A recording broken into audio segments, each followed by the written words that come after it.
Bienvenue dans cette nouvelle édition du QG Week-end. Au sommaire, le Sénat congolais rejette la loi sur la répartition des sièges aux élections locales et municipales. Les sénateurs jugent le texte contraire à la Constitution. Le Bénin a célébré ce samedi le 55e anniversaire de son accession à l'indépendance. Cotonou a abrité les festivités avec comme invité d'honneur le président nigérian Muhammadu Buhari. Et au Togo, les zones franches stimulent le développement des activités de transformation et de services. Elles offrent également un cadre favorable à l'exportation. Mais tout d'abord, au Burundi, le bras droit du président Pierre Nkurunziza et chef de la sécurité intérieure, le général Adolphe Shimirimana, a été tué ce dimanche à Bujumbura. Sa voiture a été la cible d'une attaque à la roquette. Sa disparition intervient une semaine après la victoire très contestée du président Pierre Nkurunziza pour un troisième mandat. L'opposition, de son côté, a décidé de se réunifier sous une même bannière, le Conseil national pour le respect de l'accord d'Arusha.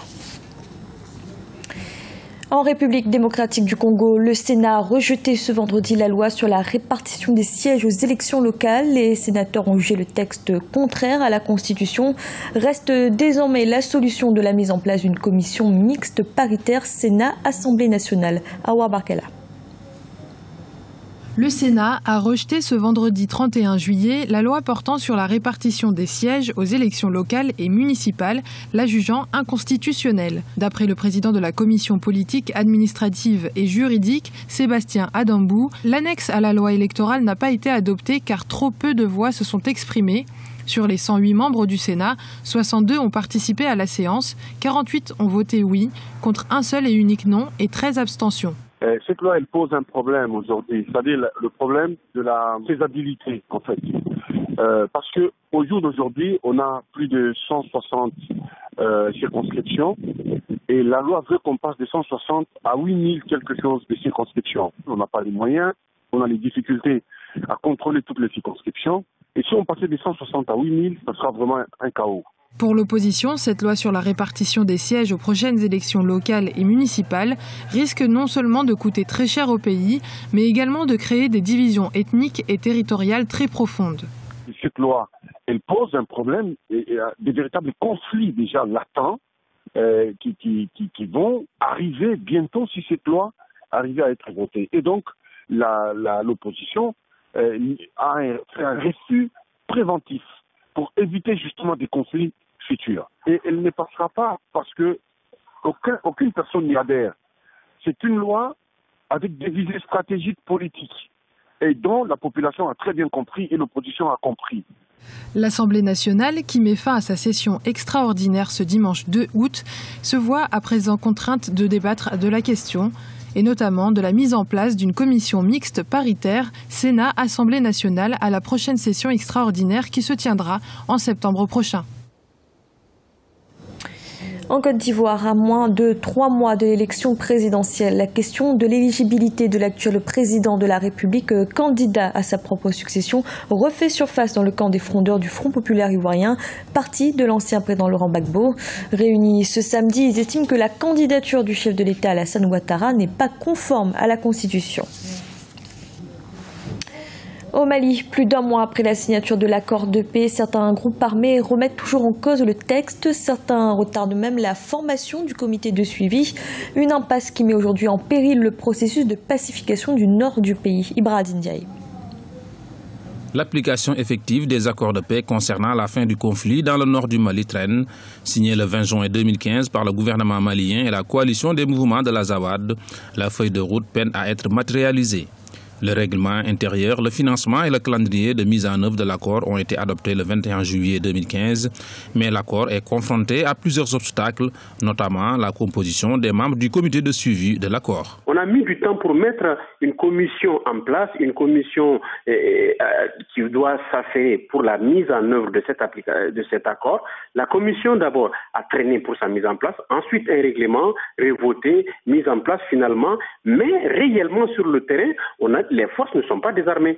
Donc c'est en déphasage avec tout ce qui a été signé et tout ce qui a été convenu entre les groupes armés et le gouvernement de la République du Mali. 4 autres mouvements rebelles non signataires de l'accord contestent également le traité. Sur la mise en œuvre de l'accord d'Alger qui a été paraphé, ensuite signé et re-signé à Bamako, traîne tout simplement parce qu'il y a une divergence d'approche par rapport à la résolution du problème.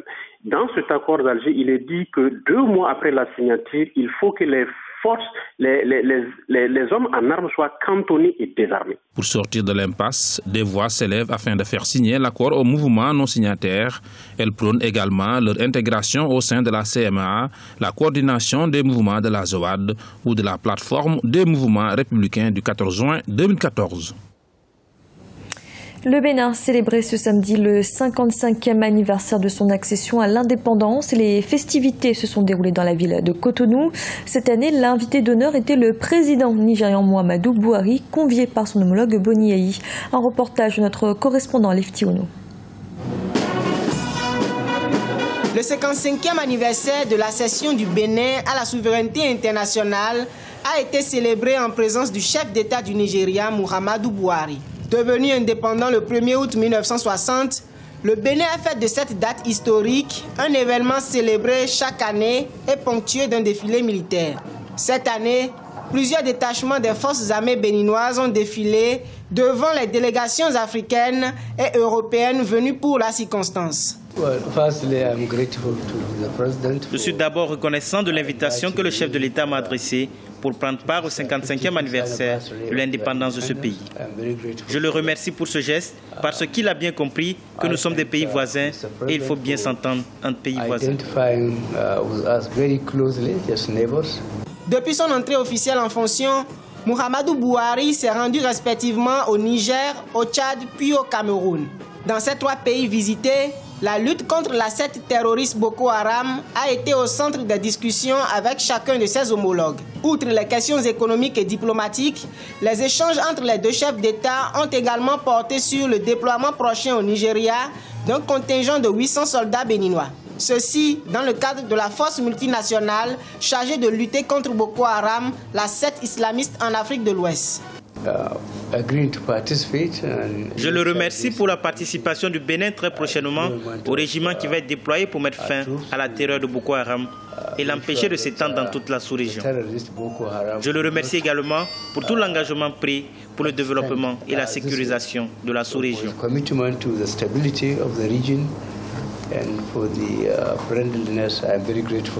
Le Bénin et la République fédérale du Nigeria partagent la même frontière. Rappelons qu'après sa prestation de serment, le 6 avril 2006, c'est au Nigeria que Boni Yayi s'est rendu pour son premier déplacement dans la sous-région en tant que président de la République. La création des zones franches industrielles fait partie des mesures des États africains dans leur stratégie d'industrialisation. Mais sur le continent, les modèles de zones franches diffèrent. Si pour certains pays, le succès est au rendez-vous, d'autres en revanche ont du mal à attirer les investisseurs. Focus sur le cas du Togo avec Ibrahim Ndiaye. La société d'administration de la zone franche occupe une place non négligeable dans l'économie togolaise. Créée il y a plus de 20 ans, elle constitue l'un des fleurons de l'économie de ce pays de l'Afrique de l'Ouest. Plusieurs réformes pour permettre à l'institution de s'adapter au contexte économique international ont été apportées. Elles devront permettre une meilleure décentralisation, l'élargissement des conditions d'éligibilité des entreprises par la création de technopoles basés sur la recherche et l'innovation. Les difficultés de la zone franche, c'est les difficultés habituelles de toute entreprise industrielle qui produit pour l'exportation. Vous savez, quand il y a des hausses de prix des matières premières, ça affecte la zone franche. Quand il y a une baisse de la demande sur le marché, c'est des difficultés pour les entreprises de zone franche. Il n'y a pas de difficultés particulières aux zones franches.